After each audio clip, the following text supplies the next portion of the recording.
नमस्कार दोस्तों, जय हिंद। बिहार दरोगा मुख्य परीक्षा का एक संभावित तिथि जो है नोटिस वायरल हो रहा है।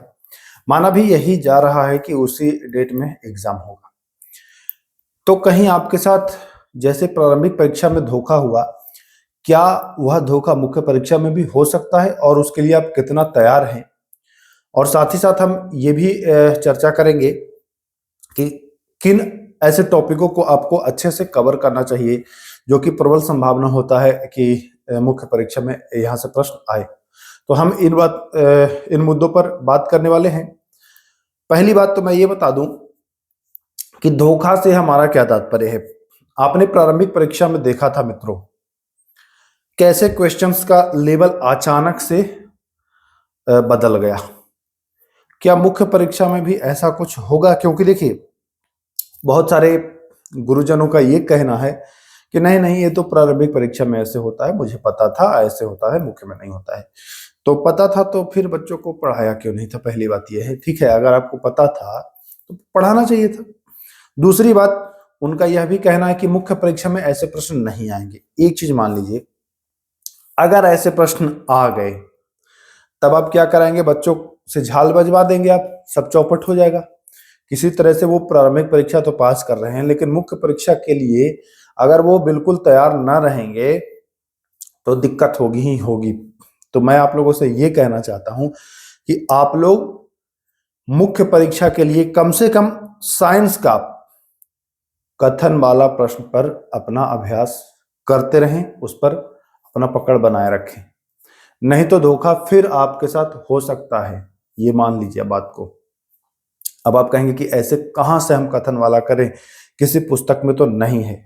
तो यहां पर आपको लगेगा कि मैं प्रमोशन कर रहा हूं अपना खुद का, तो ऐसा बिल्कुल नहीं है। आप मेरा दिया हुआ कंटेंट मत पढ़िए अगर ऐसा लग रहा हो तो। लेकिन मैं आपको एक चीज फिर बता दूं कि मैंने दिखा रहा हूं एनसीईआरटी पुस्तक से, है ना, क्लास 9th और 10th का एक एक लाइन बाय लाइन आपको कंटेंट निकाल करके और कथन और निष्कर्ष वाला प्रश्न बनाया है। उसका मैं पीडीएफ भी दे रहा हूं, ग्रुप भी बनाया हुआ है। लगभग 150 बच्चों ने उसमें एनरोल भी किया हुआ है। तो मैं कहना ये चाहता हूं कि एक बार आप देख लें। अगर आपको लगता है कि एग्जाम में प्रश्न ऐसे आते हैं तभी आप उसको लीजिएगा, ठीक है। बाकी कहाँ से वो पीडीएफ चेक करना है, तो पाठशाला विद के जो टेलीग्राम है वहां मैं एक पीडीएफ डाल दे रहा हूँ डेमो के रूप में। वहां से आप देख लीजिएगा कि आपको ऐसे पढ़ना चाहिए कि नहीं पढ़ना चाहिए। अगर आपको लग रहा होगा कि हमारा कंप्लीट है, हम बिना इन सब चीजों को पढ़े निकाल लेंगे, तो बिल्कुल पढ़िए। अब मैं दूसरी बात पर आऊं कि साइंस तो चलिए ठीक है, मैं कर लूंगा। पॉलिटी भी एक अहम रोल निभाएगा। देखिए, गणित रीजनिंग तो है ही, उसके लिए मैंने पहले ही आपको बता रखा है कि गणित और रीजनिंग आपको पढ़ना है, किन किन टॉपिक पर आपको पकड़ बनाना है। मैं मोटा मोटी फिर बता दे रहा हूँ। लाभ हानि आपको पढ़ लेना है। आपको मुख्य रूप से फोकस जो करना है वो है चक्रवृद्धि ब्याज। मैथ में चक्रवृद्धि ब्याज आपसे बहुत पूछेगा, 2-3 सवाल पूछेगा, फंसा फंसा के पूछेगा, तो पढ़ लीजिएगा। उसके बाद आपको सरलीकरण से एक प्रश्न आएगा, एक आध प्रश्न आपको क्षेत्रफल निकालने से आ जाएगा, ठीक है। एक सवाल आपको प्रायिकता से आता है। उसके बाद आप रीजनिंग की ओर अगर रुख करोगे तो त्रिभुज गिनती करना, यहाँ से प्रश्न आता है। ऐसे प्रश्न आपको आते हैं। ब्लड रिलेशन से प्रश्न आपको आता है, ठीक है। तो इन सब टॉपिकों को अच्छे से हिट करना है, कहने का हमारा ये मतलब है। अब मैं बात करता हूं पॉलिटी, जहां मैं आ रहा था पहले। पॉलिटी में देखिए, गिने चुने 10-12 टॉपिक ही हैं जो आपको पढ़ने हैं, वो निश्चित ही पढ़िएगा। देखिए, अमूमन होता है क्या कि पहले के पैटर्न पर आप पढ़ते आ रहे होते हैं तो पुराना वाला स्टाइल से पढ़ते हैं। नया वाला पैटर्न में आप अगर देखोगे तो आप एक चीज गौर करिए, बिहार दरोगा में हर बार राज्य में प्रवेश कर जाता है और केंद्र शासित प्रदेश में। जैसे पहले पूछा जाता था कि राज्यों, पहले पूछा जाता था ये भारत का निर्वाचन आयुक्त या निर्वाचन आयोग, अब पूछा जा रहा है कि राज्य का निर्वाचन। पहले पूछा जाता था वित्त आयोग, अब पूछा जा रहा है राज्य वित्त आयोग। तो ऐसे पहले पूछा जाता था लोक सेवा आयोग, अब पूछ देगा राज्य लोक सेवा आयोग। तो इनके बारे में डिटेल आपको जानना होगा। आप अगर प्रारंभिक परीक्षा का ही उदाहरण ले तो आप देखेंगे कि पूछा है कि राज्य विधानमंडल के सदस्यों का शपथ, है ना। पहले पूछा जाता था कि संसद के सदस्यों का शपथ, तो अब आप देख रहे हैं कि शिफ्ट हो गया है ये राज्य पर। तो राज्य वाला गिना चुना टॉपिक मैं बता दे रहा हूं, नोट कर लीजिए। देखिए पेन ले लीजिए, पेन ले लीजिए, और आपको मैं पेपर भी दे रहा हूं, नोट कर लीजिए मेरे भाई। एग्जाम के बाद आपको पछताना ना पड़े, इसलिए मैं ये वीडियो बना के आप तक उपलब्ध करा रहा हूं, पहुंचा रहा हूं। तो नोट कर लीजिए, राज्य से आपको पहला तो विधानमंडल कंप्लीट आपको कर लेना है। विधानमंडल में जैसे राज्य में विधान परिषद है, विधानसभा है, तो सदस्यता, शपथ, है ना, कितना दिन तक कौन रहेगा, किसका कार्यकाल क्या है, किस अनुच्छेद में है, तो ये इंपॉर्टेंट पढ़ लेना है। अगर आप खुद से नहीं पढ़ पा रहे हो तो आप हमारे साथ बने रहो, मैं बहुत जल्द ही 2-3 दिन में आपको पॉलिटी स्टार्ट करने वाला हूँ, वो भी राज्य वाला, आपको उस पर ज्यादा फोकस कराऊंगा, ठीक है। अगर खुद से पढ़ना है तो राज्य विधानमंडल पढ़ना है। राज्य की समितियां, जैसे अगर आप 1275 वाला एग्जाम दिए होंगे तो आपको याद होगा, राज्यों बिहार मानवाधिकार आयोग पूछा था कि नहीं पूछा था।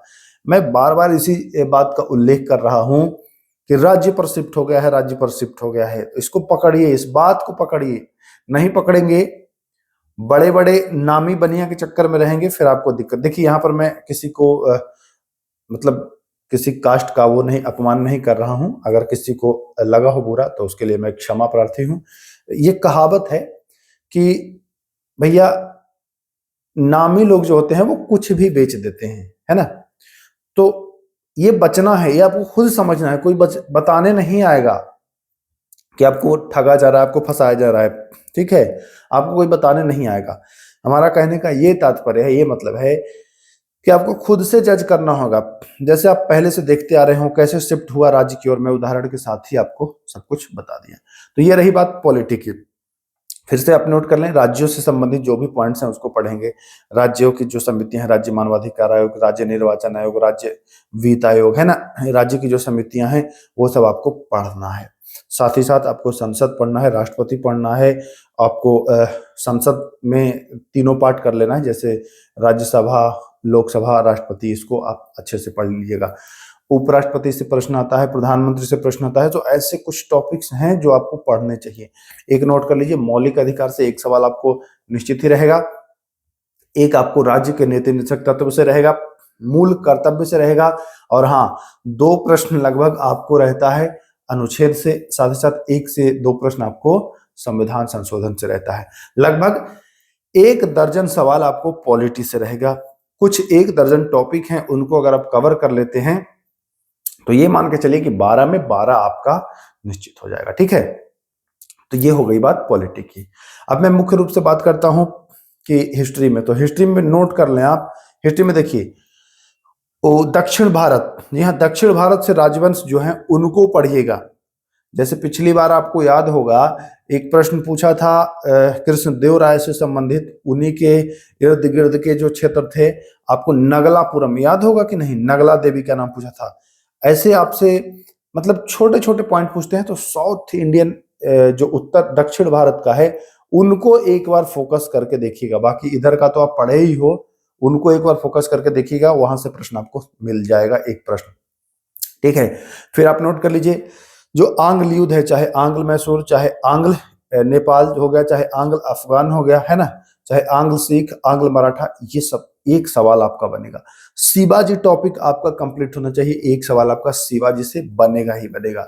उत्तर मुगल काल से एक सवाल आपका बनेगा, जो भू राज्य व्यवस्था है, कृषि या कर जो है, यहां से प्रश्न आपका बनेगा। तो कुछ एक ऐसे टॉपिक हैं जिन पर आपको हिट करना है, फोकस करना है, ठीक है। एक सवाल आप बौद्ध धर्म, वो चलता फिरता रहता है, सभी कर लेते हैं। एक सवाल सिंधु सभ्यता से रहता है, वो सभी कर लेते हैं। अब हम आ जाते हैं आधुनिक भारत की ओर। तो आधुनिक भारत में एक सवाल आप कांग्रेस से आपका एक प्रश्न आएगा। फिर गांधी युग पढ़ लीजिएगा, गांधी युग से सवाल आता है। एक सवाल आपको वायसराय से संबंधित आ जाता है। तो इन टॉपिकों को कम से कम आपको पढ़ना ही पढ़ना है। वैसे तो बहुत सारे टॉपिक हैं, बट सबको अगर आप लिखेंगे तो फिर लंबा चौड़ा लेंदी होगा, है ना।